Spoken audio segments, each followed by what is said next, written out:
live and direct from the free speech zone called America. The weekend home for truly radical progressives. Now, here's your host, Radical Russ. All right, welcome to the weekend, everyone. I am Radical Russ Belville. Glad to have you here during this fabulous summertime weekend show. Coming at you live and direct from Portland, Oregon, the city of roses, up here in the great Pacific Northwest, in the free speech zone we call America. Our phone number here, if you want to get involved in the conversation, is 888-7-RADICAL. That's 888-772-3422. We have a little bit of fun here, and we get down to the serious topics here on the Russ Belville Show, the home for the truly radical progressives out there. Coming up in the show in our next segment, you'll want to stay tuned for this one. We've got a senior fellow from Media Matters for America. Paul Waldman will be joining us to talk about his new book, Free Ride, John McCain and the Media. Yeah, talk about getting a free ride. That guy gets a pass on everything, doesn't he? Also, coming up in the People Speak segment, all sorts of gay stories today. That's right. It's been a gay week, so we got a lot of gay stories coming at you in the People Speak segment. In Lunatic Fringe, speaking of gay segments, the return of Larry Craig to the Lunatic Fringe, along with Bill O'Reilly and Michael Savage, and a newcomer, so stay tuned for that. In our next hour, Living in America, birth control, and John McCain. That's an interesting topic to get to. And also in the next hour, we've got an update from our friends Jackie and Dunlop from Red State Update to give us the news from the Red States. Also in Under the Radar this week, we've got Christian supremacy movement. I told you I'd talk to you about this last week, about Christian supremacy in the military. We'll cover that this week in Under the Radar. All that and more coming up here on the Russ Belville Show. And, of course, joining us from across the continent and the man from across the pond, our favorite immigrant worker, Stevie Webb on the boards. Hello! Hello, hello, hello. Pork pies, boiled beef and cabbage. And all sorts of colourful British vomitizations. I'm glad you came up. I didn't have the time to find any new ones this week. So. That's all right. There is an endless series of things that can be said about the British. I just got an email from a very good friend of mine who recently moved to the Carolinas, who was watching... I can't even remember the name of the film now, but it was usual British film. Just insert any title between the quotation marks here. A bank job film. Okay. Call blimey, governor. You're only supposed to blow the bloody doors off. You know? And he wrote to me saying, Steve, all these people are calling each other wankers. What is a wanker? Now, I don't know exactly how you describe that on the radio. And that's the great thing about it, you see. At home, you can't say it so much because nobody knows what you're talking about. You can say it till you're blue in the face here. I've seen people say it on the television because they don't know what it means. I think they don't know exactly what it means. Wink, wink, nudge, nudge, know what it means. Exactly. Sang them all. Nod's as good as a wink to a blind horse. All right, fun and games here at the Russ Belville Show, but we also have some serious stuff to get to because, you know, it's a busy week. It's a busy time. It's summertime. You're planning vacations if you can afford to drive, and we got a lot of stuff going on. I'm going to the garden for my vacation this year. I'm not going to water it, obviously. That's right. So, you know, a lot of you got full-time jobs just like me. You work for a living. You don't always have time to catch up on the newspaper or the evening news. So at the top of the Russ Belville Show, I help you catch up on the week's hottest news topics with...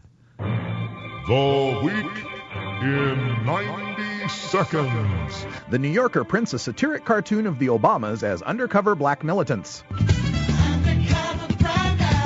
Barack Obama travels to Afghanistan, where the resurgent Taliban is now conducting direct frontal assaults on the U.S. military. I repeat what I said. I truly am not that concerned about him. Al Gore calls for energy independence within 10 years. In the longer term, we really should switch to solar and geothermal and wind energy. The terrorist no-fly list tops 1 million names. Alcoholic, be homosexual, Ivana Tinko, Seymour Bart, Jacques Straff. IP freely here. The Bush administration tries to redefine some forms of birth control as abortion.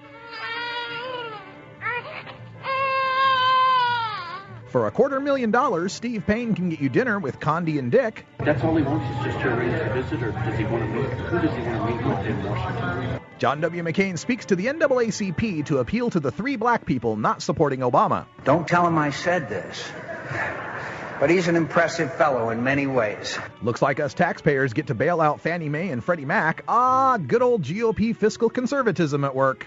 Greed is good. Greed is right. Greed works. Investors make a run on their money at the failed IndyMac Bank. Not a good week for Max. This is my life savings. I've been working for, to save money for my kids. And in sad personal news, my 3-year-old crooked-tailed kitty Ziggy got hit by a car and died on Monday. Yeah, I'm a little bummed out. I have a little kitty now. I picked her up from a pound, right? I always get all my pets from the shelters because, there's plenty of pets out there that need homes. And she was a little white, short-hair kitty. And what really stuck out about her when I first got her is her tail. She had this tail that had literally had a Z crooked in it, at the end of her tail, kind of crooked looking. Like when she walked away from me, her butt kind of looked like a question mark. And I just thought that was the cutest thing. And yeah, she got out of the house and got hit by a car in our neighborhood. And it was sad. But one of the good things about this, it kind of gives me faith in humanity again, is when I was canvassing the neighborhood to try to find the kitty, a neighbor had said, "Oh, I think I know where your cat's at," and we went over to over by the curb where the kitty was, and right there on the body of the kitty, somebody had put a towel over the body and left a note, and it said, "I'm really sorry. She jumped out of nowhere. I didn't know where she belonged. Here's my phone number."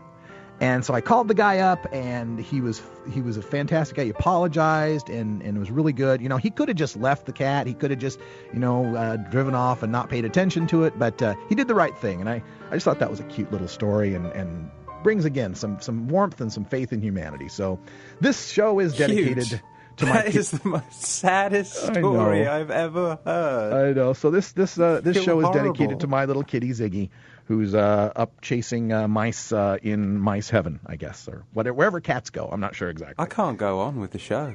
We're gonna have to. We almost had to call it, didn't we? Well, let's get to some of the other news. Commercial. Yeah, we'll dab our tears during commercial here. But I did want to come up to this story. This is one that I'd covered last week, and there's a bit of an update on it. And it's really kind of interesting to me when I do these stories sometimes, and then the next week I find even more comes out about the horrors of how the Bush administration is treating our people. And this was that story I told you about the electrical shocks out in Iraq through the contractor KBR, Kellogg Brown and Root, had created all of these mess halls and barracks and such for our soldiers, had multi-million-dollar contracts to do so, usually no bid. And so this came out of the New York Times this week that said that the shoddy electrical work by private contractors on United States military bases in Iraq is widespread and dangerous. And here's the update, causing more deaths and injuries from fires and shocks than the Pentagon has previously acknowledged. During one 6-month period, August 06 to January 07, at least 283 electrical fires destroyed or damaged American facilities in Iraq, including the military's largest dining hall. And they point out more things in the story about 2 soldiers who died in an electrical fire near Tikrit, another one who died injured jumping from a burning guard tower. And while the Pentagon had previously reported that there were 13 Americans that had been electrocuted, to death in Iraq, there's a whole bunch more that have been injured real seriously, too, according to these new documents that have been uncovered here by the Times.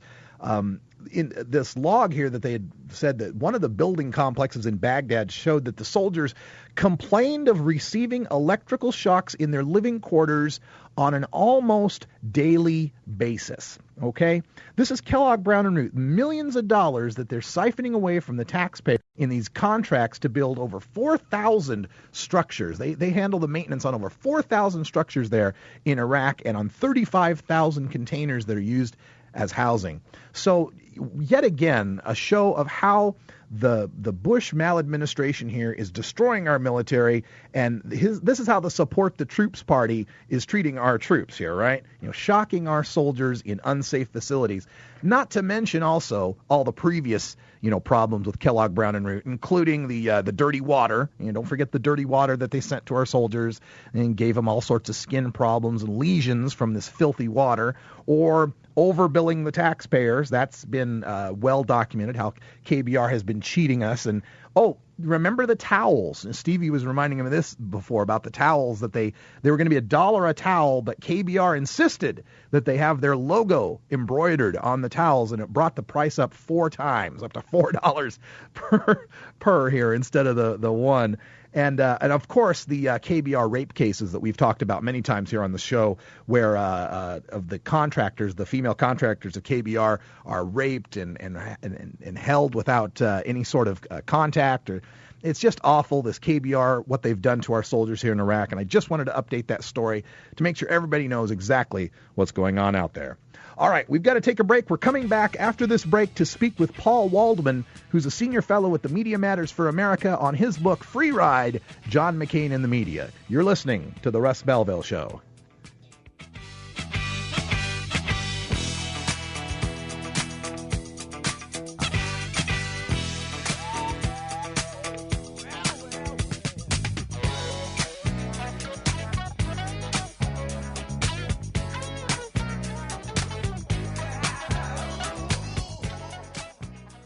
Son, we gotta talk about drinking.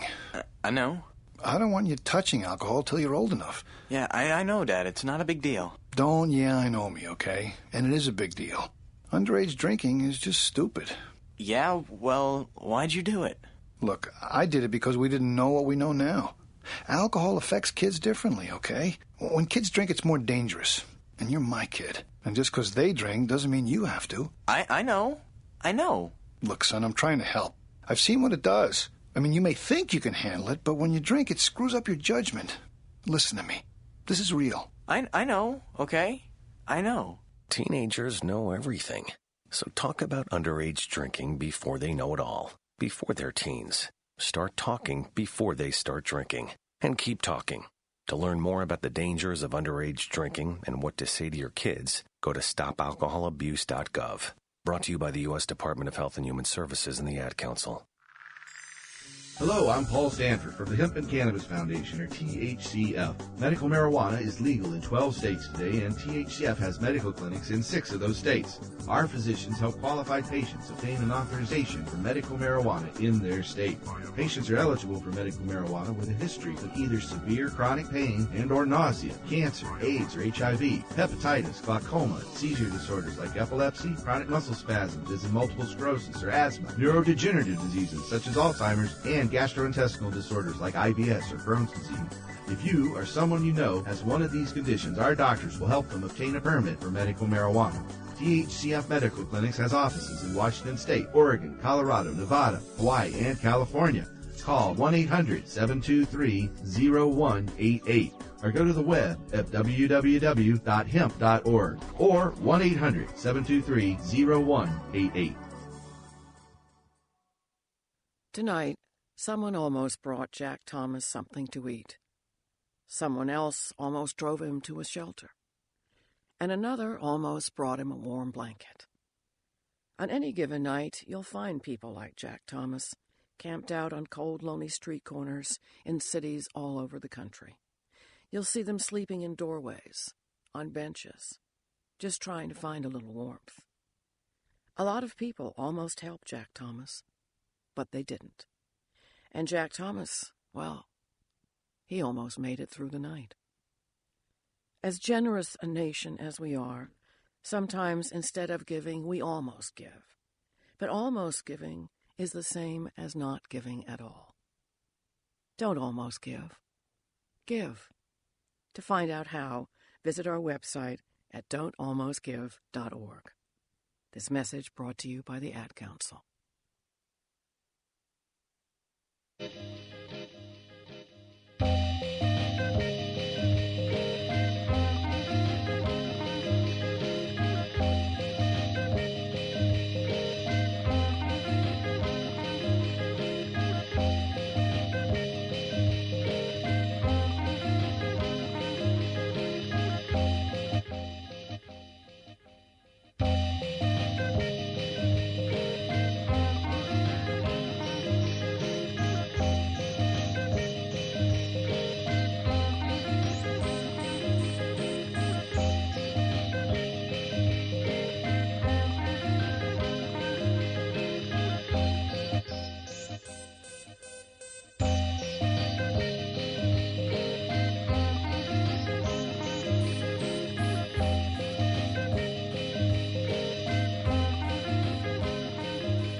This is the Russ Belville Show. Yeah.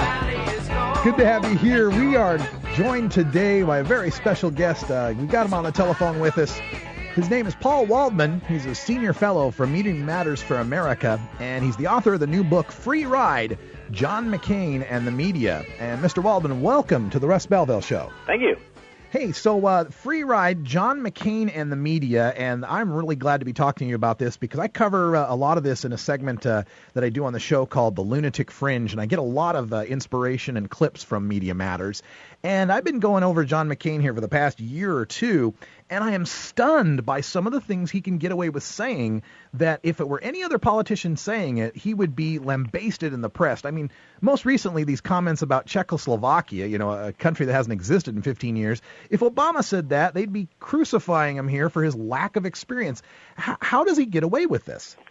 Well, it's the product of a long campaign to get the press on his side. It didn't just happen. It didn't even happen just in 2000 when he ran for president the first time. It really started about 10 years before that, when McCain realized that if he was going to be successful and fulfill his ultimate ambitions, he was going to have to get the media to become his partners. And, you know, every politician tries to get the best press coverage they can, obviously, but McCain really cracked the media code in a way that other people didn't. The thing that he figured out was that the relationship between most politicians and the press is pretty adversarial. You know, the politicians are always afraid of saying something that's going to get them in trouble, and so they tend to be very careful and repeat their talking points, and that just drives reporters crazy.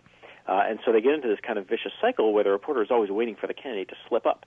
McCain realized that if he could just decide that he was going to, like, let it all out and invite the press onto his bus, invite them into his office, and just talk and talk, never go off the record, return their phone calls promptly, that eventually he'd build up enough of a reservoir of goodwill that they would give him a pass when he did say something that would get another politician in trouble. And I think we see that to this day. So it's this cooperation, this Straight Talk Express, giving people the cush seats in the front of the bus and so on, just building up that big relationship with the press there. What could we do to puncture this fluffed up balloon that the press is surrounding John McCain with? How are we going to change the press into being more critical of McCain? Well, what we try to do with this book is help to initiate a conversation. I think that conversation is ongoing, and it's been building in volume, to really call reporters to essentially just do their job. You know, no one is asking them to just be really mean to him. That's not the point. The point is that they should judge all candidates by the same standards and investigate all candidates with equal aggressiveness and basically do what reporters are supposed to do. I mean, let me give you just one little example. Any reporter who wrote a story about Barack Obama that started off by saying, Barack Obama, who was offering change we can believe in, today came to Ohio to give a speech. If a reporter wrote that, they'd be laughed out of the newsroom because it would seem like they were just completely in the tank for Obama. But all the time, reporters write stories that start off, John McCain, the maverick Arizona senator, brought his Straight Talk Express to Ohio today. Now, the idea that he's a maverick and that he's on this Straight Talk Express, those are McCain campaign themes. But yet they get repeated by reporters all the time, and I think it's without even thinking. They've done it so many thousands of times before that they don't even question whether or not he really is a maverick or whether it is doing him too much of a favor to call wherever he's going the Straight Talk Express. When it comes to other candidates, they would never repeat those kinds of things without realizing what they were doing. But I think with McCain, it's been happening for so long that they don't even think about it. So we are trying to call as much attention to these things and have that conversation and engage with the press so that they begin, hopefully, to say, okay, you know, we're going to step back now that he's the presumptive nominee of the Republican Party. We're going to kind of step back and reevaluate him, judge him with fresh eyes. And if they do that, I think the public will ultimately be best served. Well, I'll keep focusing on him as well in my Lunatic Fringe segments. And again, we're speaking with Paul Waldman, who's a senior fellow at Media Matters with the new book, Free Ride in the Media. Now, how much of this could you attribute to the media just being a little bit lazy, like they've sunken into this particular narrative and they're going to, kind of like the Bush administration, make their facts fit the conclusions rather than the other way around? I think a lot of it has to do with that. You know, let's face it, reporters are always under time pressures. and they don't really want to kind of reinvent the wheel every time they go to write an article. So what happens is they do tend to repeat the same things over and over, and eventually that creates kind of a prism through which they're going to view what happens on the campaign trail.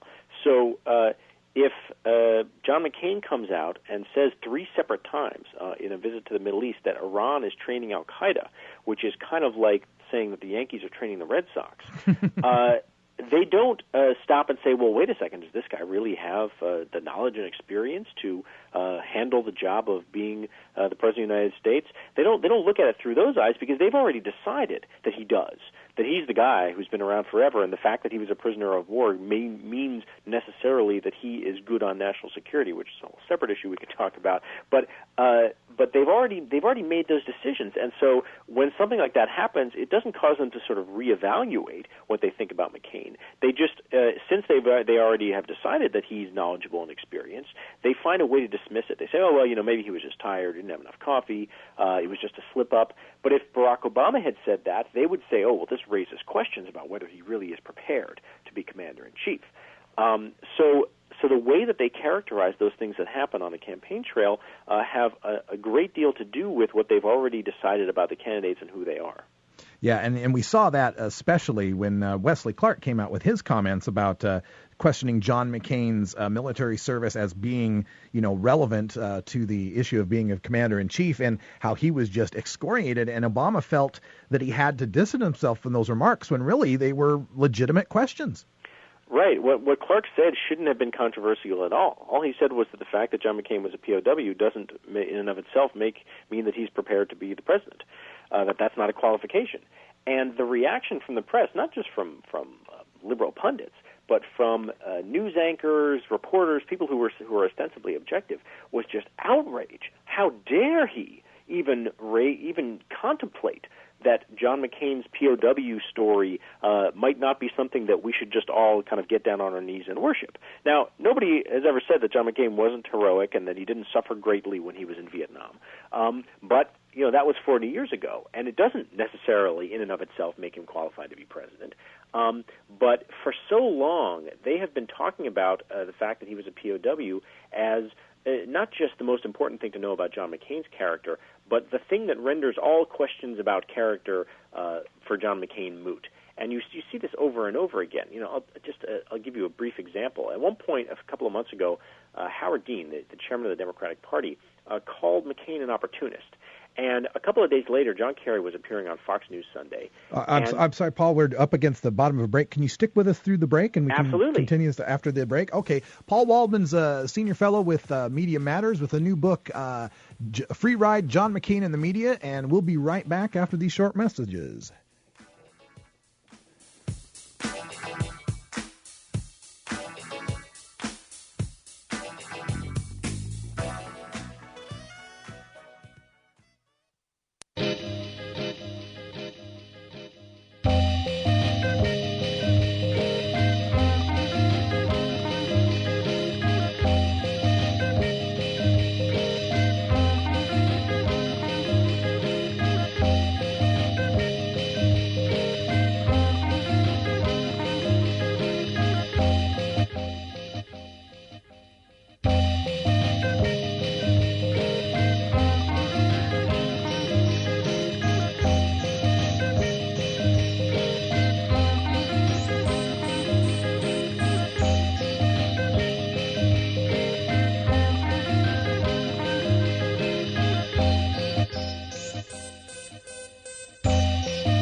working class and damn proud of it.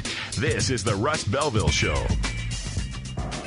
After hearing the same big promises from the public education establishment, President Bush has talked about our staying in Iraq for 50 years, maybe 100.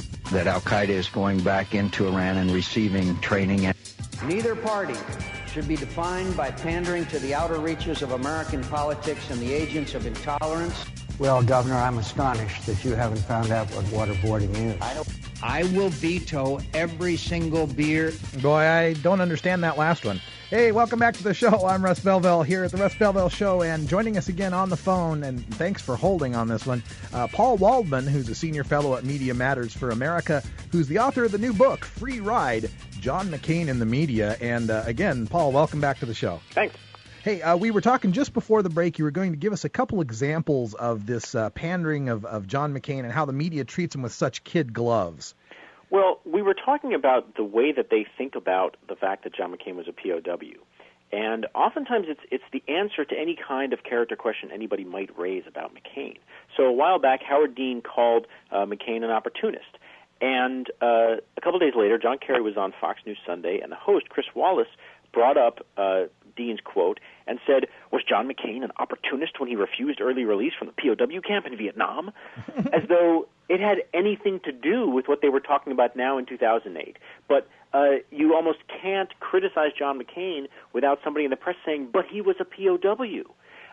And, you know, as heroic as that might have been, it doesn't wipe away any sin he might have committed in the subsequent years. And there are things about John McCain's character that are admirable and things that are about John McCain's character that are not so admirable. And I think all of them should be worthy of discussion. As this campaign rolls along and the gaffes and the flip-flops here start to pile up, you know, and we've been covering a lot of them here on our show, do you think there's going to be a break? Is there going to be a breach in the levee, so to speak? And do you see any possibility of the media starting to treat McCain like they treat other politicians? I'm always hopeful, but you know, you see this again and again. You know, Barack Obama comes out and says something about Iraq that is basically the same thing he's always been saying, that you know he wants to get out in 16 months, but the precise nature of that withdrawal will be subject to conditions on the ground. And the media immediately come out and say, "Oh, look, he's flip-flopping, he's changed positions, he's moderating, he's moving to the center," and John McCain can do complete 180s. On things that he supposedly believed in very strongly, and no one ever says that this says anything fundamental about John McCain's character. You know, he'll say that originally he was opposed to the Bush tax cuts, and now he supports the Bush tax cuts. And the one that I think is most incredible is immigration. John McCain had a comprehensive immigration plan in the Senate. Then that got him in trouble in the Republican primaries, and he turned his back on it, said that now he's just interested in border security first. And he got asked in a debate whether he would vote for his own bill, and he said no. And now that the general election has come around, he's beginning to go back toward his original position. So it's sort of a flip-flop-flip. And yet, people in the press will often write that John McCain stood up to his party on immigration despite the political cost. Well, he did nothing of the sort. And I think that's the common thread that runs through all of the examples of John McCain supposedly standing up to his party and being so courageous. In almost every case, it's actually to his political benefit. It's when his party is on the wrong side of public opinion, that's when he goes and votes with the Democrats. So this idea that he is a maverick and he is the only one in Washington who refuses to do anything for political reasons, it's a myth that that's been relayed to us just thousands of times over the years, but it just doesn't hold up to scrutiny. Yeah, I think the one that was most amazing to me to see that the press falling for was on the GI Bill. And he was quite against that GI Bill, saying that if we gave our soldiers the same kind of benefits we gave the soldiers in World War II, that too many of them wouldn't sign back up and we'd lose retention and it would be bad for the troops and so on. And then, of course, the bill got plenty of support in the Senate, even bipartisan support and huge support from the public. And once it passed, we see the media accepting George Bush's line of how, McCain was one of the people that helped this bill get passed. It's just amazing to me. Yeah, it was really extraordinary. Bush came out upon signing the bill that he had originally opposed and that John McCain had opposed, and thanked John McCain for being one of the people who were so important to its passage when McCain was an opponent. But obviously that's political. He wants McCain to get elected. When it comes to that kind of issue, you can't even suggest that maybe John McCain doesn't have the best interest of service members and veterans at heart. And again, it's because the fact that he was a POW 40 years ago creates this halo. Well, that's fine, but he should be judged on what he's doing today. When he's opposing this GI Bill because he thinks the benefits are too generous, well, then I think it's legitimate to ask whether he really is on the side of the troops and the veterans. But you, as far as the press is concerned, you're not even allowed to ask that question. Yeah, it's just, it's amazing, especially looking back the 4 years ago when a certified war hero Vietnam vet in John Kerry gets swift voted, but the guy who was a POW gets the Teflon treatment from the media. Yeah, it's absolutely true, there is no swift vote effort this time. It's really extraordinary when you think about what happened to John Kerry. That those guys, the Swift Vote Veterans for Truth, went out and lied about him. Things like at the Republican National Convention, you had Republican delegates who wore little Band-Aids with a Purple Heart drawn on them. And when they got asked by reporters what they were, they said, I cut myself shaving, so I gave myself a Purple Heart. Ha, ha, ha, ha. To say that John Kerry's injuries that he won 3 Purple Hearts for weren't serious enough. And can you imagine what the reaction would have been if that had been at the Democratic Convention? It had been a Democratic candidate who had won 3 Purple Hearts. Yeah. It would have been just an eruption. The press sort of yawned at it and didn't make a big deal out of it. But you can't even suggest that John McCain either doesn't seem to have a very good understanding of the military situation in Iraq or elsewhere, or that maybe he's not all that supportive of veterans. You're not even allowed to suggest that. Well, like they say on the blogs, it's okay if you're a Republican. We've been speaking with Paul Waldman, who's a senior fellow for Media Matters for America and the author of the new book, Free Ride, John McCain in the Media. Paul, thanks for joining us on the Russ Belville Show. Been my pleasure.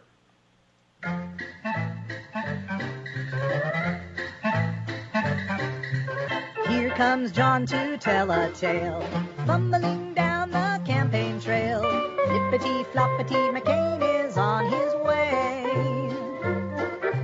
Offshore drilling, yes or no? Roe v. Wade has got to go. You never know what John McCain will say.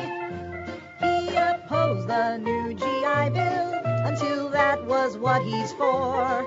In Iraq, he'll keep our soldiers for 100 years or more.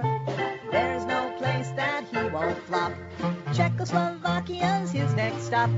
Flippity-floppity, McCain is on his way. Ah, yes, the flip-flopper-in-chief, John W. McCain, never met a position he didn't like. Oh, behave. Speaking of the McCain positions, the multiple positions here, I wanted to bring up this other one from John McCain speaking at the NAACP conference, which in and of itself takes a little getting around your mind around. But John McCain at the NAACP conference, and he wanted to make a big point about education. He's always trying to make this point about how the government has failed, the minorities by providing poor education. And he, of course, supports things like vouchers and other ways of letting some people get good education and other people not. But here's John McCain speaking to the NAACP.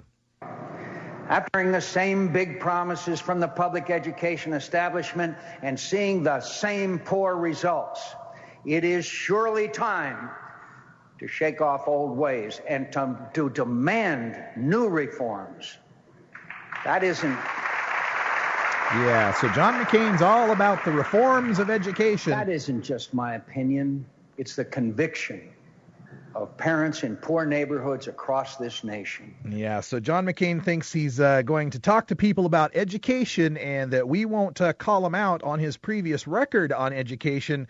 Well, not here at the Russ Belville Show. We're paying attention. We actually know how to use the Google, Mr. McCain. And we've noticed here that about 280,000 African-American children are enrolled in Head Start programs. And these Head Start programs return up to $7 to society for every $1 that's invested in Head Start. Well, Senator McCain consistently voted against funding Head Start programs and has no plans for expanding access to pre-kindergarten or early childhood education. He also plans to cut funding from Head Start by over $968 million. Also, he slashed college aid. Approximately 45% of African Americans who go to a four-year college rely on Pell Grants to pay for school. That's compared to about 16% of white folks. Senator McCain voted with the Bush administration to cut the value of Pell Grants and has consistently voted against expanding access or increasing their value. Also, his plans for discretionary spending freezes would cut $1.7 billion from community learning centers and $3.7 billion from career and technical education grants. And of course, like we mentioned earlier, don't forget his original opposition to the new GI Bill, which would provide education to all of our soldiers returning from Iraq, many of them African American, and would not let them go back to school either. So if you hear John McCain talking about how he wants to take care of the African American community through educational reforms, just make sure you remember what kind of reforms he's thinking about. I'm Radical Russ. We'll be right back in just a couple of minutes here with our Lunatic Fringe, so stay tuned.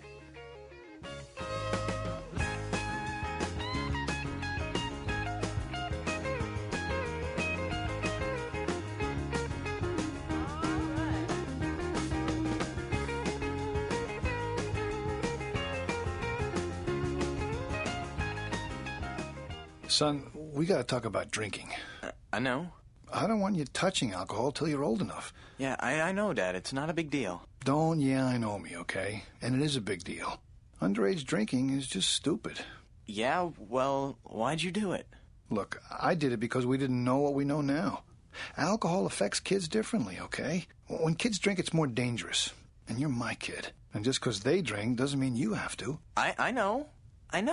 Look, son, I'm trying to help. I've seen what it does. I mean, you may think you can handle it, but when you drink, it screws up your judgment. Listen to me. This is real. I know, okay? I know. Teenagers know everything.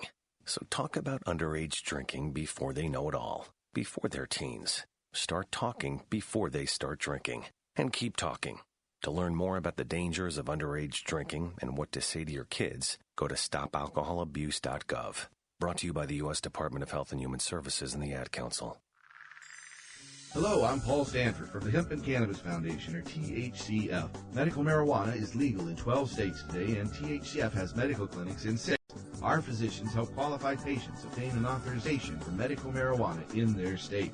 Patients are eligible for medical marijuana with a history of either severe chronic pain and or nausea, cancer, AIDS or HIV, hepatitis, glaucoma, seizure disorders like epilepsy, chronic muscle spasms as in multiple sclerosis or asthma, neurodegenerative diseases such as Alzheimer's, and gastrointestinal disorders like IBS or Crohn's disease.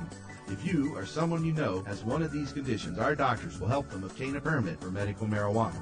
THCF Medical Clinics has offices in Washington State, Oregon, Colorado, Nevada, Hawaii, and California. Call 1-800-723-0188 or go to the web at www.hemp.org or 1-800-723-0188. Tonight, someone almost brought Jack Thomas something to eat. Someone else almost drove him to a shelter. And another almost brought him a warm blanket. On any given night, you'll find people like Jack Thomas, camped out on cold, lonely street corners in cities all over the country. You'll see them sleeping in doorways, on benches, just trying to find a little warmth. A lot of people almost helped Jack Thomas, but they didn't. And Jack Thomas, well, he almost made it through the night. As generous a nation as we are, sometimes instead of giving, we almost give. But almost giving is the same as not giving at all. Don't almost give. Give. To find out how, visit our website at don'talmostgive.org. This message brought to you by the Ad Council.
Russ Belville Show. Not ashamed of his real last name. Got it, Michael Savage? Now, welcome back to the show. 50 after the hour. Just want to remind you, the Russ Belville Show is a completely independent production. We belong to no network. We belong to no corporation. It's me and Stevie here against the whole world. And you can help support us through advertising at RadicalRuss.com or just by giving us a little donation. There's a tip jar in the top left corner. Check out RadicalRuss.com. Help keep independent, live, progressive talk on the weekends. All right, time for our big segment, and we always go to, at our bottom of the first hour, the lunatic is on the grass. Now it's time for our weekly roundup of the right wing's altered reality. The lunatic is on the grass. From the Guano Loco neocon chicken hawks to the hypocritical American Taliban and the cable news punditocracy, the Russ Belville Show presents the Lunatic Fringe Award, an award dedicated to the politician, pundit, or preacher who said the most bizarre, hateful, ignorant quote of the week. And glad to have you here for another fine Lunatic Fringe Awards. We've got a few here for you. First of all, we go back to my former home state, the place I'm the red state refugee from, the great state of Idaho, and their Senator Larry Craig. That's right, Larry Craig is back. Let me be clear. Okay. I am not gay. All right. I never have been gay. I see. I don't hit on any men. Okay. I'm not gay, and I don't All cruise, right. and I don't hit on men. All right, so let's be clear. Larry Craig is not gay.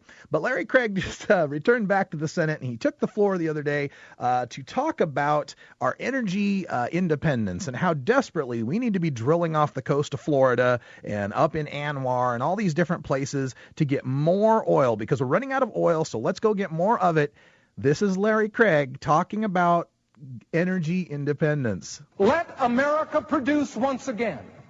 And when we do,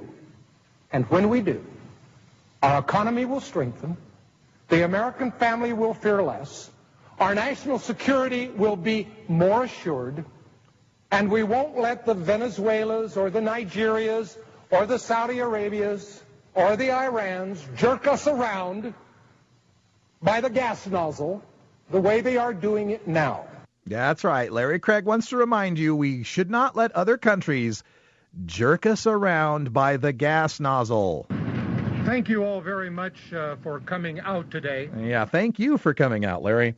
All right, we got a newbie here on the Lunatic Fringe Awards. You may have caught this story. We mentioned it briefly a couple weeks ago, or maybe it was a week ago, about a billboard that had gone up in, I believe it was Pennsylvania, a billboard that had gone up with a picture of the flaming twin towers from 9/11 with the big words written on it, vote Democrat, or don't vote for a Democrat, right? Please don't vote for a Democrat, with the big picture of the 9/11 towers. Well, the guy who funded that is a guy named Mike Meehan, and they got him on CNN, and he was explaining why he put the twin towers up on the billboard and basically said that 9/11 wouldn't have happened if we had a Republican in charge. You got to remember all the King terrorists, people that George Bush did catch and how much success he did have. We haven't had an attack on this soil since 9/11, and he actually did an excellent job, I thought, going after these terrorists, unlike Bill Clinton, who actually had bin Laden right in his hand and through the CIA and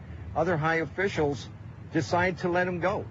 I believe 9/11 could have been prevented if we had a Republican president at the time rather than Bill Clinton, a Democrat president. Well, first of all, we had a Republican president at the time 9/11 happened. We had a Republican president whose administration was given a memo that said bin Laden determined to attack the United States. We had a Republican administration who, upon entering the White House, were told by Richard Clark that Al-Qaeda was the number one thing they would have to worry about, and they thought it would be more interesting to go after pornography. We had a Republican administration at the time. And as far as this right-wing talking point about Clinton and Al-Qaeda, first of all, during the Clinton years, we were targeting Al-Qaeda training sites in Afghanistan, not in Iraq. We just barely missed getting bin Laden in one of those bombing runs. The federal anti-terrorism budget tripled under President Clinton, who consistently pressed for anti anti-terrorism legislation, even when the Congress was fighting him on that. The Republican Congress was fighting him on that. And this offer about handing over bin Laden that Clinton turned down, it wasn't an offer to the United States. It was an offer from the Sudan to turn bin Laden over to Saudi Arabia, and Saudi Arabia refused to take him. So get your point straight, Meehan. And furthermore, here's something else that really upsets me about this. This guy can go and pay for a billboard that has 9/11 on it and blames Democrats for 9/11, and yet when Harry Shearer tries to get a billboard up with Bush with a bone through his nose, he's refused. Here in Portland, when anti-war activists try to get a billboard up with a crying Iraqi child saying, "Think of the Iraqi children," they get refused. Only the pro-Republican billboards go up. Is that the free speech zone we live in here now in America? Got to go to my happy place. All right, one more here for the lunatic. Go to your happy place. I have to go to the happy happy place. place. Calm down. There we go. Thank you. Oh, I feel so much better. All right. Now, speaking of happy places, let's talk a little bit about Bill O'Reilly. John McCain just recently got into a little bit of a gaffe again when a reporter on his bus asked him about Carly Fiorina's statements about Viagra and birth control. They basically asked, since Viagra is under prescription, or you can get Viagra under health insurance, and some health insurers won't give birth control, do you see a problem with that? That Viagra is covered and birth control isn't covered. And of course, McCain hemmed and hawed on that one. Well, Bill O'Reilly had to weigh in on this one, on why Viagra is covered under health insurance, but not birth control. Okay, listen up. Viagra is used to help a medical condition. That's why it's covered. Birth control is not a medical condition. It is a choice. Why should I or anybody else have to pay for other people's choices? Do I have to buy you dinner before you use the birth control? Typical ignorance. Who doesn't realize that many times birth control pills are prescribed to women to help them with problems with their ovulation, to help them with all sorts of medical conditions without having the birth control, they could have all sorts of complications. But our winner today, this one just speaks for itself. This is Michael Wiener Savage talking about autism. I won't even you'll just be amazed what he has to say about autism. Now the illness du jour is autism. You know what autism is? I'll tell you what autism is in 99% of the cases. It's a brat who hasn't been told to cut the act out. That's what autism is. What do you mean they scream and they're silent? They don't have a father around to tell them, don't act like a moron, you'll get nowhere in life. Stop acting like a putz. Straighten up, act like a man. Don't sit there crying and screaming, idiot. Autism. Everybody has an illness. Stop at the sensitivity training. You're turning your son into a girl, and you're turning a nation into a nation of losers and beaten men. So Dr. Savage, for displaying the compassion of a conservative and the medical understanding of Archie Bunker, you are the winner of this week's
You put the truck in reverse and you back it on up. You put the rubber to the road and the pedal to the floor. With your dumbass party you just can't ignore.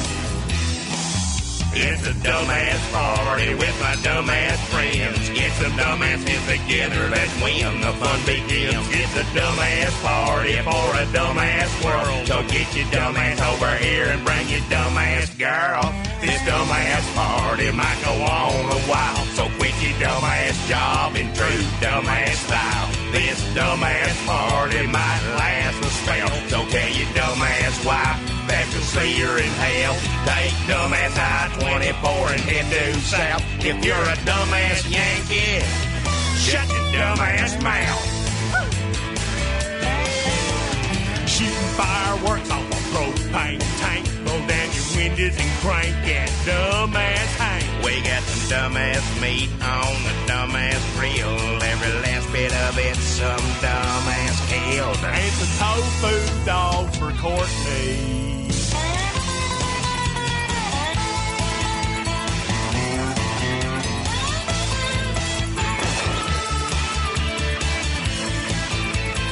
Ladies and gentlemen, the Manhattan Transfer.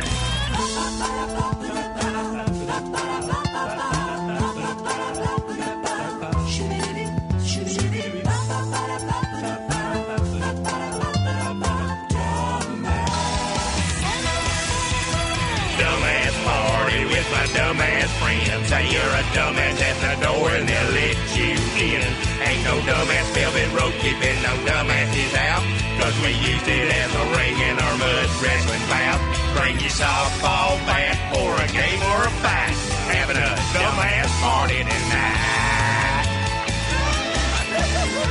Old Jack Daniels and old Jim Beam, them dumbasses together make a hell of a team. All the dumbass girls here come with the warning. Slip them roofies early, they got church in the morning. It's a dumbass party with my dumbass friends. Get some dumbasses together, that's when the fun begins. It's a dumbass party for a dumbass world. So get your dumbass over here and bring your dumbass girl. Get your dumbass over here and bring your dumbass girl.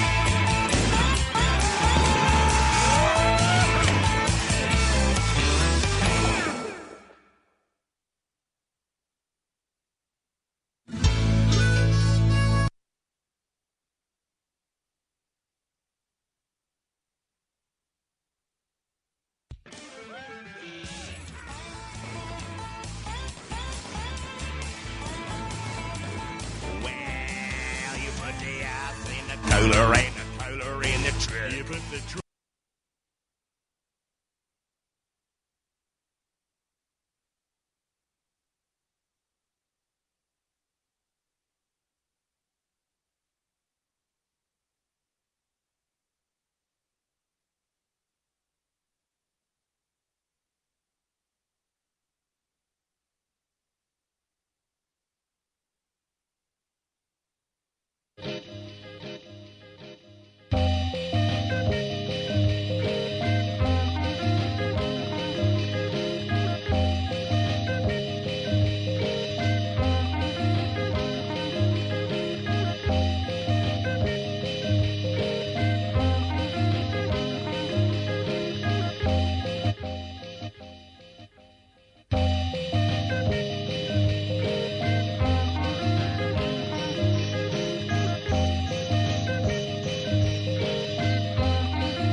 live and direct from the free speech zone called America.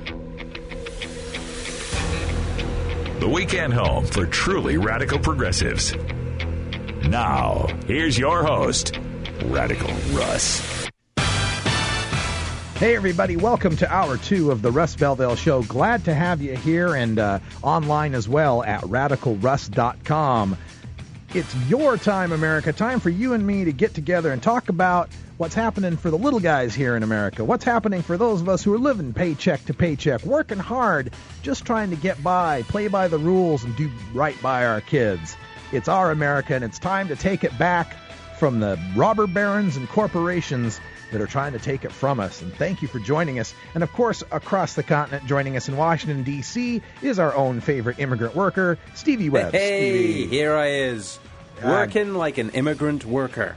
That's right. It's hard to find good help, so I had to go all the way to London. All the way to London to find me some good help here. Exactly. Can you believe that? And he lets me pay him in shillings and farthings. So. Sometimes I'll just take a small goose. A small goose, even. Indeed. That was very nice. Indeed. All right, geezer. Hey. I'm sorry if I get a bit confusing to all of you listeners out there. 'Cause, you know, we've got all these ways of saying hello. It's not just hello or hi or how you doing. It's, all right, all right, all right. And everything all the way down to... Cheeky. Yeah. That's Cheeky always fun. Always fun for us to learn. We got the international flavor here on the Russ Belville Show, but we're going to talk about what it's like right here in America first. Neocon regressives like to say that we liberals hate America first. I like to say we liberals love America most. That's why we're so disappointed in how badly regressives trash her reputation and treat her people. So today we help our leaders focus on the plight of the little guy by taking our look at...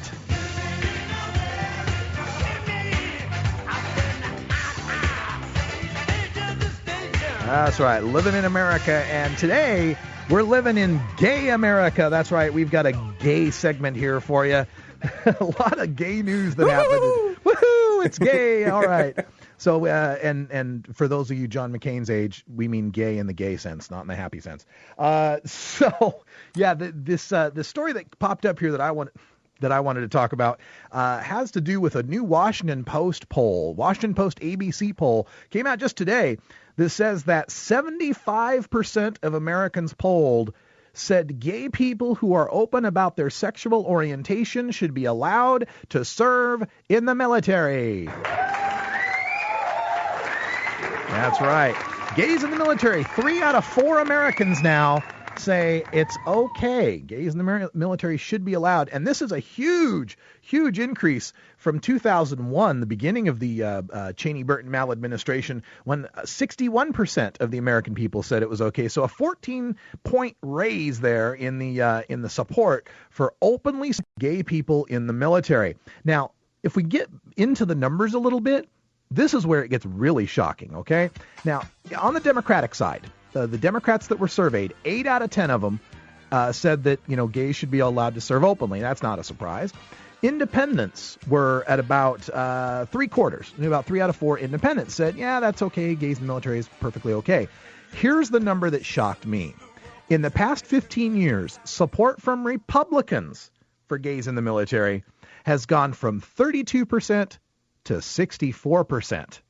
64%. Nearly 2/3 of self-described conservatives say they support the idea of gays in the military. And this is at the 15th anniversary of the Don't Ask, Don't Tell policy that was signed by President Clinton. And back then, 15 years ago, when Clinton first passed that... Yes, in the Navy, yes. Back at the time when that was first passed, 15 years ago, it was exactly the opposite. 75% of conservatives and a majority of Americans supported the ban on gays in the military. So we are making strides. We are making progress in the realization of equal rights for all people. I was in the military. I've never understood what the opposition to gays serving the military was. I was in a National Guard unit with a sergeant who was my squad leader at the time. And don't ask, don't tell. No need to ask, no need to tell. I mean, everybody knew this guy was gay. I mean, we're talking, gay, really gay. Great guy, fabulous guy, fantastic soldier, and nobody cared. Nobody cared what he did on his time off. It's about time we get some sense here. Now, speaking of some good sense, we had the California decision, the Supreme Court that ruled in California that they could not deny equal marriage rights to homosexuals in the state of California. And California was a special case compared to Massachusetts, right? Because Massachusetts passed it first a little while ago. But in Massachusetts, their problem was that they had a law on the books that you couldn't get married in Massachusetts unless you were from Massachusetts, right? It had to be in-state residents to get a marriage license in Massachusetts. California, on the other hand, doesn't have that problem. In the California law, anybody could get married in California, so that's caused a huge exodus or influx, I guess it would be, of homosexual couples coming to California to get married. Well, here's the good news. In Massachusetts on Tuesday, their state Senate voted to get rid of the century-old law. It's a law from 1913. They voted to get rid of this 1913 law that would forbid out-of-state couples from getting married. So now, in the United States, we have two states, California and Massachusetts, that will accept gay people into their state to get legally married. And we have a third state, New York, that will recognize those marriages. So the times, they are a-changing. Now, in more gay news for Living in America here today, something happened this week. Wow. Talk about chutzpah, right? There's other words for it. Cojones, chutzpah, whatever you want to call it. This goes back to North Carolina Senator Elizabeth Dole. Now, you'll remember that Jesse Helms was the senator from North Carolina, and Jesse Helms was a noted homophobe, noted bigot, noted homophobe, and he recently passed away. And Senator Dole, Elizabeth Dole, is the senator who took his seat, so now is serving for North Carolina. Now, the Congress was working on this bill to an amendment to an HIV/AIDS bill to increase spending for HIV/AIDS, most specifically a foreign public health program in Africa and other places to help take on AIDS, right? They're going to increase the funding. Elizabeth Dole, Republican from North Carolina, thought it would be appropriate to name this amendment after Jesse Helms. She was going to make a pro-AIDS research amendment called the Jesse Helms Amendment. Now, you got to realize, Jesse Helms in 1987 described AIDS prevention literature as so obscene, so revolting, I may throw up. This is the same Jesse Helms who in 1988 opposed the Kennedy Hatch AIDS research bill, saying, and I quote, "There is not a single case of AIDS in this country that cannot be traced in origin to sodomy," end quote. This is the same Jesse Helms in 1995 when they were trying to pass the Ryan White Act, and he was opposing the refunding of the Ryan White Act, said that the government should spend less on people with AIDS because they got sick due to, quote, "deliberate, disgusting, revolting conduct," end quote.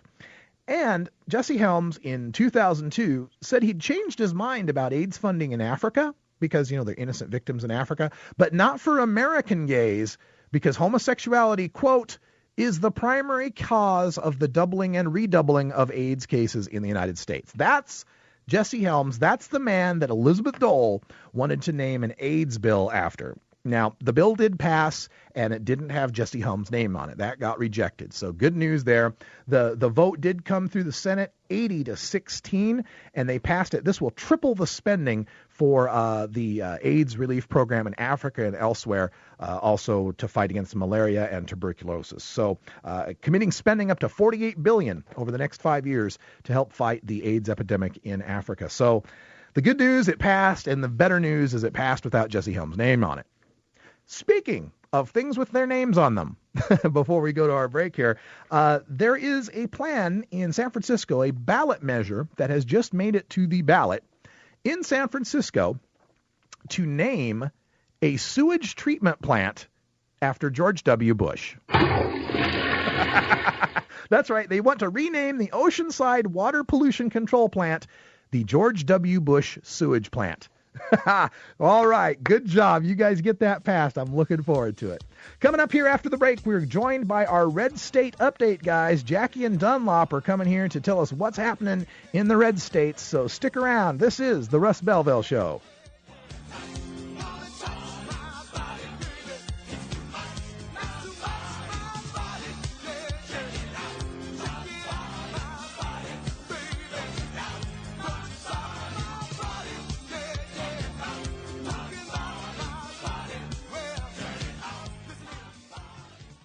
Son, we gotta talk about drinking. I know. I don't want you touching alcohol till you're old enough. Yeah, I know, Dad. It's not a big deal. Don't I know me, okay? And it is a big deal. Underage drinking is just stupid. Yeah, well, why'd you do it? Look, I did it because we didn't know what we know now. Alcohol affects kids differently, okay? When kids drink, it's more dangerous. And you're my kid. And just because they drink doesn't mean you have to. I know. I know. Look, son, I'm trying to help. I've seen what it does. I mean, you may think you can handle it, but when you drink, it screws up your judgment. Listen to me. This is real. I know, okay? I know. Teenagers know everything. So talk about underage drinking before they know it all. Before they're teens. Start talking before they start drinking. And keep talking. To learn more about the dangers of underage drinking and what to say to your kids, go to stopalcoholabuse.gov. Brought to you by the U.S. Department of Health and Human Services and the Ad Council.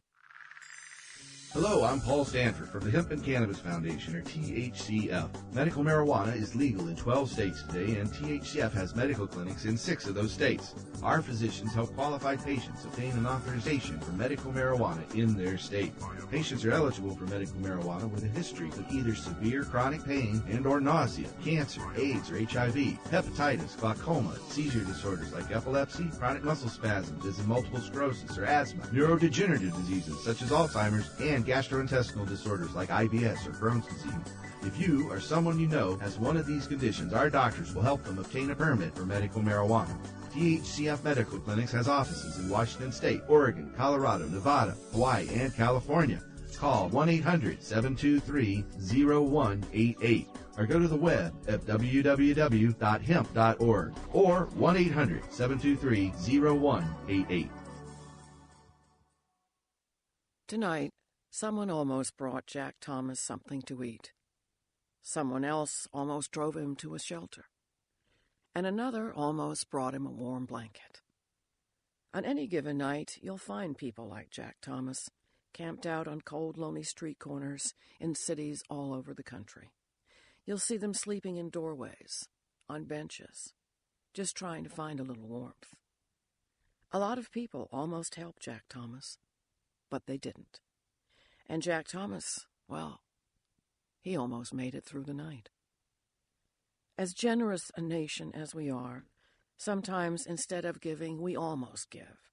But almost giving is the same as not giving at all. Don't almost give.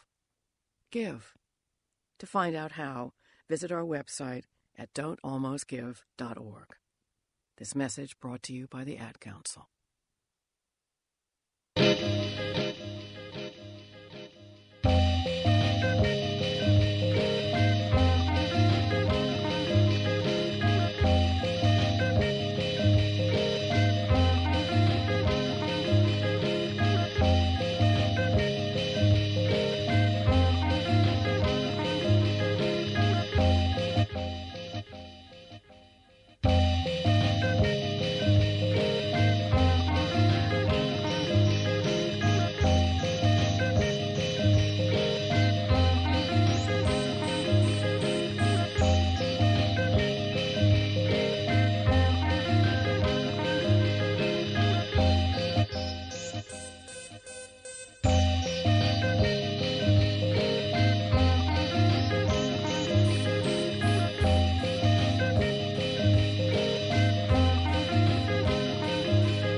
You're listening to the Russ Belville Show. Well, you put the ice in the cooler. Yeah, welcome back. It's 20 after the hour, and joining us on the telephone are our correspondents from the red parts of America from redstateupdate.com. We got Jackie and Dunlop on the line. Welcome back to the show, guys.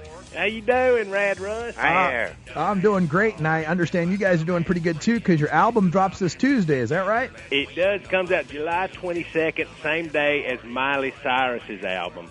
Oh. Yeah, we challenged her, Rad Russ, to a little 50 Cent, Kanye West, whoever outsells the other one on July 22nd. First week sales get to stay in the business. The other one has to drop out.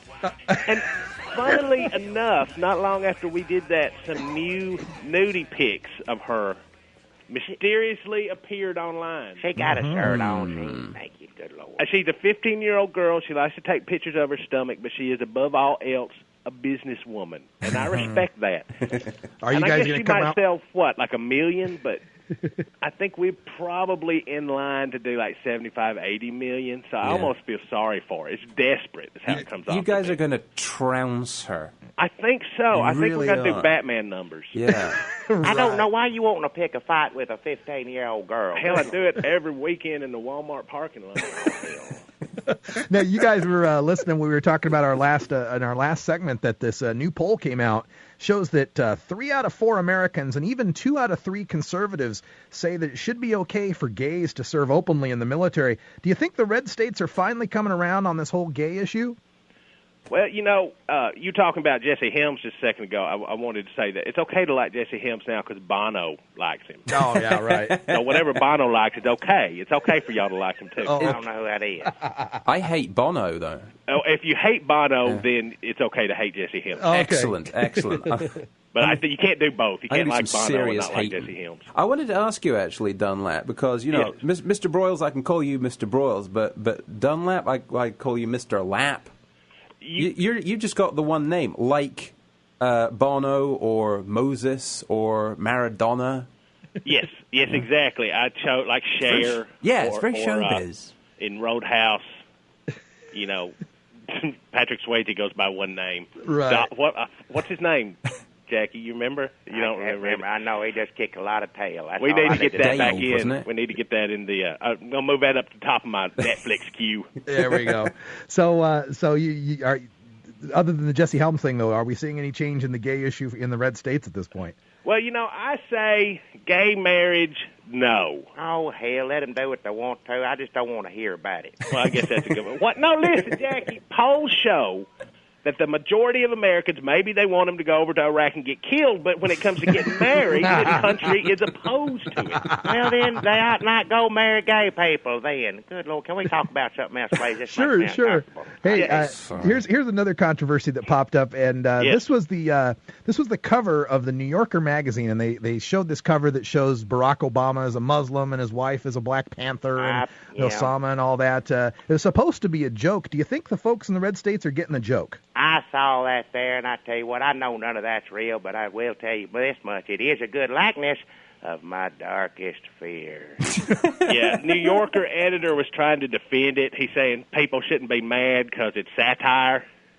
That's why people are mad. Yeah. Take it from us, New Yorker, people hate satire. I know I do. People acting one way, you know, ain't real. You never know what they really feel about a subject. Yeah, like the Muppets. The Muppets? Yeah, the Muppets sitting there singing, carrying on like that. Hell, you know it ain't real. Somebody got the arm up there doing it. Are you talking about the Muppets on Rad Russ's show? You know who the Muppets are. Y'all know who it is. Oh, yeah. Mr. Frog, Lady Pig, that orange one. You mean Fozzie Bear? Hell, I don't know what they are. Ain't none of them look like what they say they are. I can't stand them damn Muppets. Anyway, only an idiot get mad about satire, as we just demonstrated. I was going to say, yeah. Now, another thing that's happening here, at least in California, I saw a lot of this was going down. I don't know if it's spread out to the red states yet, but this IndyMac bank failure, and a lot of people are getting really concerned about the economy. How's the economy looking down there in the red states? Well, let's see. Jackie is not. I was talking to Jackie about the banks because when I need like financial guidance, I usually turn to Jackie. Oh yeah, and he means by borrowing money is what he's talking about. Like the economy's real bad. Ain't no only question they ask him a damn $20. Can I have $20 to go down to Walmart? And there's some 15-year-old girls that are really asking for it. But Jackie doesn't have a bank account, I found out. He keeps all his money in coffee cans buried in the backyard. That ain't true. No, I'd tell you this much. I got some money set aside someplace. It ain't in the backyard, so don't even start looking nobody. But I got a little money in the bank, but, you know, if banks go under, I'll be ready for that. What are you going to do? You can go down there with you. This is how a lot of the smaller banks here in Murfreesboro also deal in livestock. So if you go into the vault, you know, people have like, you know, their family jewels and important papers and safety deposit box, and they got a goat tied up in the corner. So, like special animals. Very special banks down there. Again, we're speaking with Jack. As long as they're watered and fed well, as long as they take good care of goat, it don't matter where a goat's at. Goat, you get accustomed to just about anything. Yeah. Jackie's a goat expert. Yeah. You want to watch that because goats will eat anything. You know, if you That's leave true, your family jewels hanging out, the goats will have at them. Well, my uncle went down Allegedly. there. He had like a deed to some property maps, some real Mhm. important papers. He went down there. Damn goat about halfway through it, and they're like, "What the hell's going on?" And the bank like, I run a bank. I ain't no veterinarian. Well, that was his goat, though. They put all their stuff together. Yeah. If it was somebody else's goat, he'd have reason to be Yeah, upset. he shouldn't have been mad at the bank. Should have been mad at his own damn goat. The problems of red state financial institutions. Again, we're speaking with Jackie and Dunlop from Red State Update at redstateupdate.com. Their album, How Freedom Sounds, drops on Tuesday. That's this coming up Tuesday. Other stories that were happening out there in the world. We noticed that Angelina Jolie finally had her twins. Is that big news amongst the People magazine crowd out there? Oh man, Jackie watches a lot of The View. I think they were talking about that on The View. He likes that Joy Behar. I see. She's nice to look at. If she kept her mouth shut, she'd be, I'd like that old Joey Behar. He likes them brassy. I like Sherry Shepherd myself. I'm going to hit that someday. He's a nice they guy. talk about on The View, though. She adopt some more. This would they natural. I can't keep These up. came out of her actual body.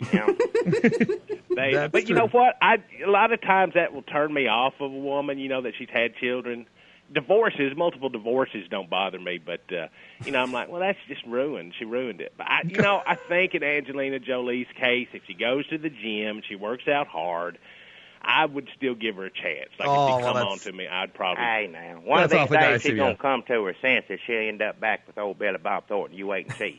That's the biggest mistake that woman ever made. Brad Pitt's one that made a mistake. He'll end up with like 800 kids, and she'll end up back with old Billy Bob, because he ain't going to have no youngins running around.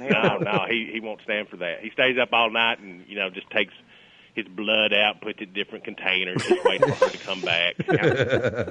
One last thing here, guys. What? We had Al Gore was made a speech about energy policy, saying the United States needs to turn to alternative energies and get completely off of oil and gas by 2018. You got any tractors or pick-em-up trucks down there that are going to convert? 2018, 10 years. Hell, it's been 8 years. We ain't even got rid of Al Gore yet. Well, I think he need to work on a different plan. He ain't wanting to talk now. Recently, they come out that service there. They come out his electric bills higher than it was last time. He's having everybody else turn their electric bills off. Yeah. But I think he bought that tanning bed for Tipper. Yeah. So that pulls down a lot of juice. I think. He ain't using it though. I mean, unless it's got a setting for extra pasty. Put it in reverse. Suck a tan right out of Al Gore.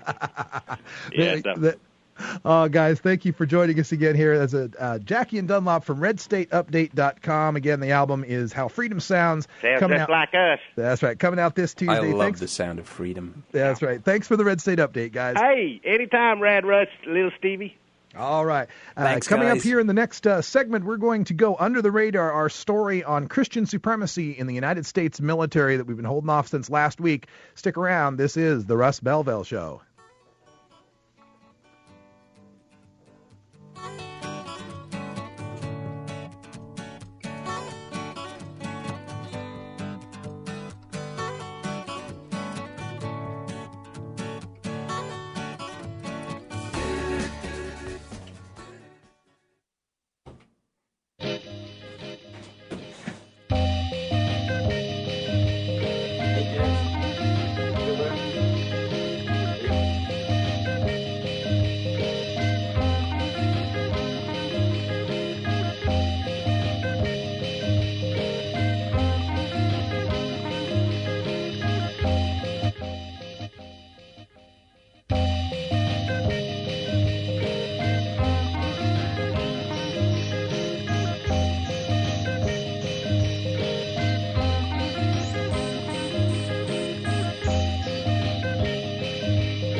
Call Radical Russ now at 1-888-7-RADICAL.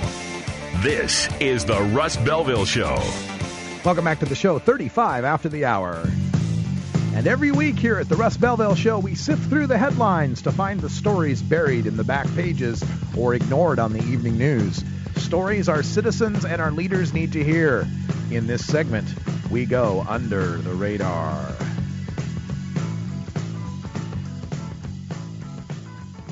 Yes, in our Under the Radar segment today, I want to talk a little bit about Christian supremacy in this country. We allowed the judges to drive God out of our schools. All I can tell you is that I'm very proud to have Pastor John Hagee's support. We are a pagan nation where we're rebirthing Sodom and Gomorrah. Thank you, Dr. Falwell. And thank you, Liberty University class of 2006. That the pagans and the abortionists and the feminists and the gays and the lesbians, I point the finger in their face and say, you helped this happen. But I believe it's a lot easier to change the Constitution than it would be to change the Word of the living God. And that's what we need to do, is to amend the Constitution so it's in God's standard. We should be Christian. It would be better if we were all Christian. Yes. We should all be Christian. Yes. Would you like to come to church with me, Donnie? I believe in God. Believe in the Bible. Believe Jesus Christ is my Savior. Why are we going to a candidate and asking about religion? You really want to know about Mormons? Ask a Mormon. America was founded in part with the intention of seeing this false religion destroyed. Life, human life, and the world we live in wasn't created accidentally. I do think that there's a creator. I'm a Christian. I don't want any facts or theories or explanations to be withheld from them because of political correctness. Now, what would a devout Muslim radical have in common with atheists? Answer: hatred of Christianity and hatred of Jews. Yes, one of the stories I follow quite in depth here on the Russ Belville Show, and that is the growing Christian supremacy movement in this country. Now, just fair disclosure here, personally speaking, I am an atheist. I don't subscribe to any particular supernatural belief system. But then again, I don't oppose anyone that does. Just like Thomas Jefferson said, it neither picks my pocket nor breaks my leg. I completely support the First Amendment, completely support your right to believe whatever it is you wish to believe. What I've got a problem with is not understanding that your religion ends where my rights begin. It's perfectly okay to be a Christian, Muslim, Jew, whatever you want to be, but you've got to give me the freedom to be an atheist. You've got to give me the same rights and respect as anyone who is a so-called person of faith. And I bring this up because of a story that came to me through the Washington Post about this military evangelism that's going on out of our Pentecostal gone, so to speak. This is a story of Army Specialist Jeremy Hall, who was originally raised a Baptist, but now says he's an atheist. And in March, he filed a federal lawsuit against the U.S. Department of Defense and Secretary of Defense Robert Gates, claiming that his religious freedom under the First Amendment was violated and that the United States military has become a Christian organization. Now, Specialist Hall has served 2 tours of duty in Iraq. He's got pretty much a perfect record in Iraq, but he is saying now that his atheism, him expressing his atheism in the military, has threatened his career and threatened his very life. Hall says that when he was in Iraq, the military had to assign to him a full-time bodyguard to protect him out of fear for his life for expressing his religious opinion. 2 years ago at Thanksgiving Day, he's at the mess hall eating, and there's a bunch of soldiers there that were going to pray, and he refused to pray at their table, so he was told he had to go sit somewhere else. He wasn't good enough to sit with the rest of the soldiers. In another incident, there was an attack on his Humvee. And after the attack on the Humvee, they were nearly killed. One of his other soldiers turned to him and says, "Well, do you believe in Jesus now?" And he's also missed out on promotions because he's an atheist. He was told, and this is Hall saying, quote, "I was told because I can't put my personal beliefs aside and pray with troops that I wouldn't make a good leader," right? Because he won't pray with the troops, he would be considered a bad leader. Now, of course, this is a violation of the First Amendment. The Pentagon refuses to talk about the specifics of this case, but Michael Weinstein, who's a retired senior Air Force officer, he's the founder of a group called the Military Religious Freedom Foundation. He's suing along with Hall here, And Weinstein says his organization's been contacted by more than 8,000 members of the United States military complaining of pressure to embrace evangelical Christianity. And this is a huge problem. We do not need to have the United States military turning into the onward Christian soldiers army. It is an army of patriotism, not an army of Christianity. And by doing this overt evangelizing of the troops, what you're doing is you're adding to the claim by the terrorists that this is a war of religion. I mean, you think back to the beginning of this Operation Iraqi Liberation, OIL, and how George Bush, when they first came out, was talking about how it would be a crusade. And we're going to go on a crusade, right? And that kind of raised up some eyebrows in the Islamic world, having suffered through the actual crusades of Christian soldiers coming into their land and killing them in mass slaughter. So that was a nice turn there. We had those army generals who were evangelizing and speaking about how Islam is satanic and so on. So this continued military evangelism, if it's not stamped out by the military officials, this just adds to the propaganda and the recruiting of these anti-American terrorist organizations. So it's really, really important that we put a flashlight on this and call for some investigations. It's time for the Congress to be investigating this and the press to be giving more time to this. We've got to stamp out this blatant evangelizing of the United States military. It's harmful not just to the military, it's also harmful to the religion. I think a lot of people don't get that, especially the people of a religious bent. They just don't get the idea that the separation of church and state exists almost more so to protect the church from the state than it does to protect the state from the church. It's time for the separation of church and state to be upheld here in the United States of America. I'd like to know what you think about that, though. Our phone number here is 888-7-RADICAL. It's 888-7-RADICAL. That's 772-3422. What do you think about this country? Have we gone too far? Are we too religious of a country? Or are we not religious enough? Have we become too secularized, in your opinion, that we've gone away from spiritual values, even the generic spirituality of just, the Pledge of Allegiance and under God on our money? Or have we not gone far enough? Are we still suffering from far too much religious influence in our country? Earlier on, we talked about the story of the gay rights and gays in the military and how now 75% of the American people say that it should be okay for gays to serve in the military. We've got 3 United States now that recognize the rights of gay people to be involved in marriage relationships. Does this indicate that the religiosity of America is starting to fade? Or are the religious people just becoming more tolerant of homosexuality? There's a lot of questions here with regards to religion in America, and I'd like to talk with you about them at 888-7-RADICAL. Now, we've also got some other things I wanted to bring up. Earlier on in the Lunatic Fringe, I brought up this quote from Michael Wiener Savage, and I thought it deserved just a little bit more play than what I'd played in the Lunatic Fringe. It kind of ran out of time there. And it's amazing because, week after week, I collect these lunatic fringers, these right-wing radio blowhards, and you realize that Michael Savage is the number 3 talk radio host in the country, right? After Rush Limbaugh and Glenn Beck.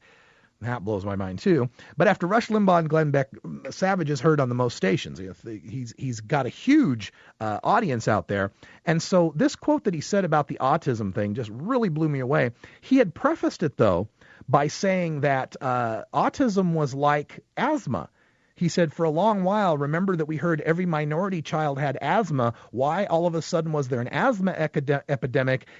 According to Savage, he says it's because children got extra welfare if they were disabled, so everyone went in and faked the asthma so they could get a bigger welfare check. Yeah, that's the world of Michael Savage.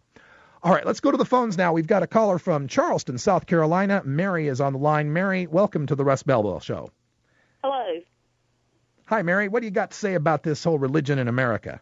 Well, I'm a Latter-day Saint, and I strongly believe in the separation of church and state. I do agree with you that it protects religion from the government more than it protects the government from religion, because I know personally that there are a lot of fundamentalists who would like to say that Latter-day Saints or Mormons are a cult, and if they could, they would keep us from practicing our religion. So I agree with you. I think that we do need to have a strong. I don't think we can build the wall between church and state high enough. Yeah, I share a little bit of your background, Mary. I grew up in Idaho, and I was baptized Mormon, and a lot of my family are LDS, and so I do agree with you on that point that a lot of the people in the LDS church do have a different understanding of this separation church-estate just because of the relative newness of the religion and how it does get this call of being, by some people trying to consider it a cult. And that's where I always come back to is if we have a state, if we embrace putting church and state together, the next question becomes which church? Right. Yeah, and so that's why the Constitution was formed. It was not based, as people believe, as fundamentalists believe, on Jewish or Judeo-Christian principles. It was based on liberty and reason. That's right, liberty, reason, and enlightenment. Liberty and reason and enlightenment. The Constitution came out of the Enlightenment, and the reason they wanted to have a separation of church and state is because of the Spanish Inquisition. They had seen firsthand just about 2 centuries before, a century before, what happens when there is no separation of church and state. Absolutely agree. Thank you, Mary, for your call. I appreciate it. I got to run to a break, and before you go, I got to remind you that nobody expects a Spanish Inquisition. Nobody expects the Spanish Inquisition. The phone number here is 888-7-RADICAL. That's 888-772-3422. Evangelism in the military, evangelism here in America. Has the Christian supremacy movement gone too far? We'll take your calls right after the break. This is the Russ Belville Show.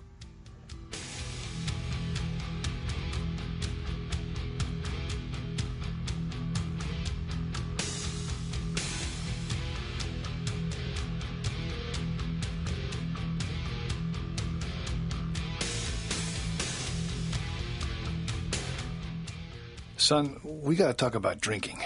I know. I don't want you touching alcohol till you're old enough. Yeah, I know, Dad. It's not a big deal. Don't I know me, okay? And it is a big deal. Underage drinking is just stupid. Yeah, well, why'd you do it? Look, I did it because we didn't know what we know now. Alcohol affects kids differently, okay? When kids drink, it's more dangerous. And you're my kid. And just because they drink doesn't mean you have to. I know. Look, son, I'm trying to help. I've seen what it does. I mean, you may think you can handle it, but when you drink, it screws up your judgment. Listen to me. This is real. I know, okay? I know. Teenagers know everything. So talk about underage drinking before they know it all. Before they're teens. Start talking before they start drinking. And keep talking.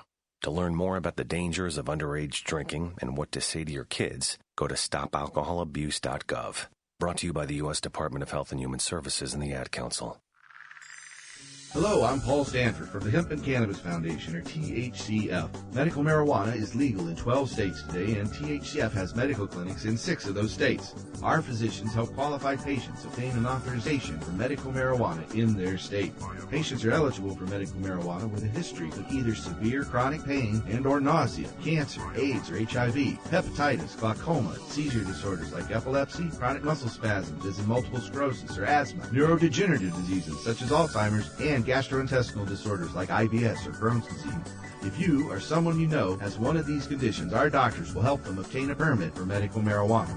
THCF Medical Clinics has offices in Washington State, Oregon, Colorado, Nevada, Hawaii, and California. Call 1-800-723-0188 or go to the web at www.hemp.org or 1-800-723-0188. Tonight, someone almost brought Jack Thomas something to eat. Someone else almost drove him to a shelter. And another almost brought him a warm blanket. On any given night, you'll find people like Jack Thomas camped out on cold, lonely street corners in cities all over the country. You'll see them sleeping in doorways, on benches, just trying to find a little warmth. A lot of people almost helped Jack Thomas, but they didn't. And Jack Thomas, well, he almost made it through the night. As generous a nation as we are, sometimes instead of giving, we almost give. But almost giving is the same as not giving at all. Don't almost give. Give. To find out how, visit our website at don'talmostgive.org. This message brought to you by the Ad Council.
Continue the conversation with Radical Russ online. Visit RadicalRuss.com and email RadicalRuss@gmail.com.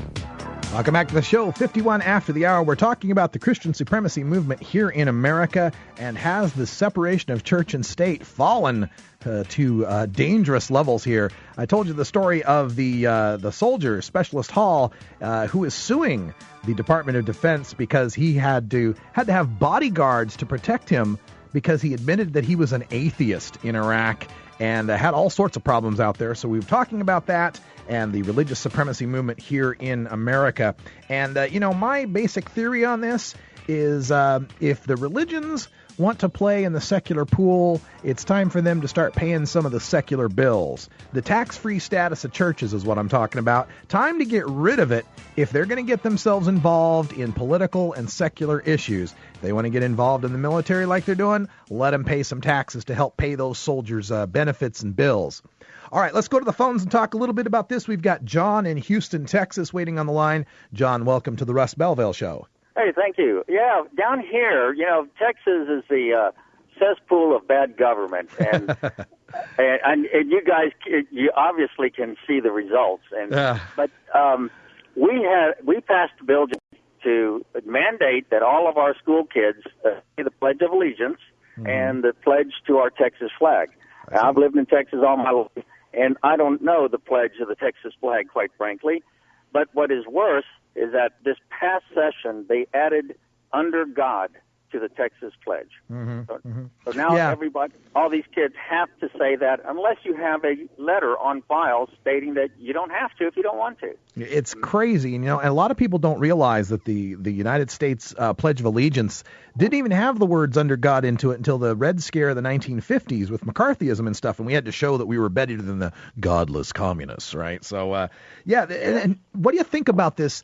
Under God on our money, under God in the pledge, the way the Supreme Court rules, they say it's just ceremonial deism. It doesn't really mean anything. Do you buy that argument? Oh, no, not at all. In fact, the argument they used here in Texas, they tried to use that, and finally they got them to admit that it was that they were trying to introduce Christianity, and they did admit to that at least, and yet it still passed, and they still did it. And in fact, here in Texas now, we're going to the schools are allowed to have a optional Bible class. Oh my, yeah. Yes, they can have an optional Bible class now in our public schools. Yeah, the thing that happened in my growing up in Idaho, a very heavily Mormon area too. Sometimes I call Idaho North Utah, but they had a thing where the kids in school could go to a seminary class for the LDS church. And near just about in every city in Idaho that I can think of where there's a high school, right across the street is a Mormon seminary building. And the kids could get let out in the middle of the day. They could take a class in the middle of the day, go off campus to a church building and take their little church class. And so, yeah, this is what I'm talking about this spread of the evangelism. And again, it's not that I'm against church or anything, but church needs to happen on church time, not school time, not military time. Exactly. Totally agree with you. In fact, you know what? They need to watch out because down here, Catholics rule. And one day we're going to bring prayer back into school, and we're going to be all saying Hail Mary. Exactly. Better watch out. Yeah. Well, all right. Thanks for your call, John. I appreciate that. Got to go to another call here. We've got Dave in Chicago, Illinois. Dave, welcome to the show. Hey, Russ. Nice to talk to you today. About this Christian supremacy you were talking about here. Yeah. As you know, I'm a truck driver. I mentioned it before. Truck drivers are notoriously Republican because they hear nothing but that as they travel 48 states. You turn any channel, you can get a right-wing station. Mm-hmm. Well, when there's no right-wing station, you can always find an evangelical station out there. Yeah. I stole that from you, right? Evangelical. Yep, that's mine. Yeah, I stole that from you. Okay, that's where I got it from. Okay. Oh, yeah, and a little tip in here about Michael Weenie Savage. I think you're a little bit hard on him. The fact that he does a radio show on a daily basis is confirmation that mental retardation can be beat. My apologies to retarded people everywhere. We'll see you next week. All right, thanks a lot, Dave. Yeah, this is just ridiculous. This Christian supremacy movement, and sometimes when I talk about this, I have a lot of actually conservative people that I talk to about this all the time. My friends, my family, and even some people in the blogosphere that I talk to this about, and they just don't see it. They don't see this Christian supremacy just because, well, it's kind of like the same issue of certain white people not seeing racism because they just, they're used to being white. They're used to being in charge of everything. They're used to, not being followed in stores or being able to hail taxi cabs or whatever, typical incident you want to talk about. So they're blind to the racism. I think a lot of people in America now, we've just been so seeped in this hyper religiosity that we're blind to how far we've erased this separation of church and state. It's just abysmal. Now, as we always do here in the last segment, I want to get to one of our listener emails. So let's get right to that. I don't like spam.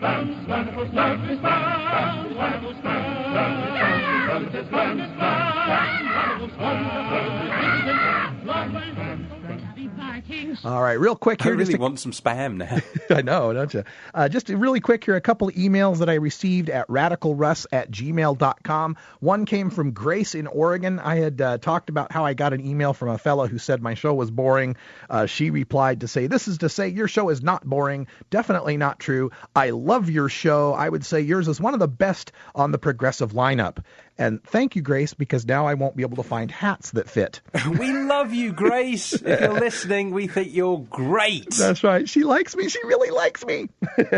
Also, Sandy in Oregon wrote in to say, "I rarely find time to write to a radio host and compliment his show, but I had to tell you how much I enjoy yours. I especially liked your critique of the DEA. It's astonishing that after 35 years they've so utterly failed in their stated goals. You presented the case so effectively and intelligently and with such humor that it was totally entertaining as well. If our schools had teachers like you, we'd have the most educated people instead of the least." If our schools had teachers like me, I'd be fired within a couple of days. But thank you for the compliments. I appreciate it. This is the Russ Belville Show. You can send us an email at radicalruss@gmail.com. The website is radicalruss.com. Once again, 5 hours a show, but only 2 hours a time. Thanks for tuning in. We'll be back next week. Peace out, America.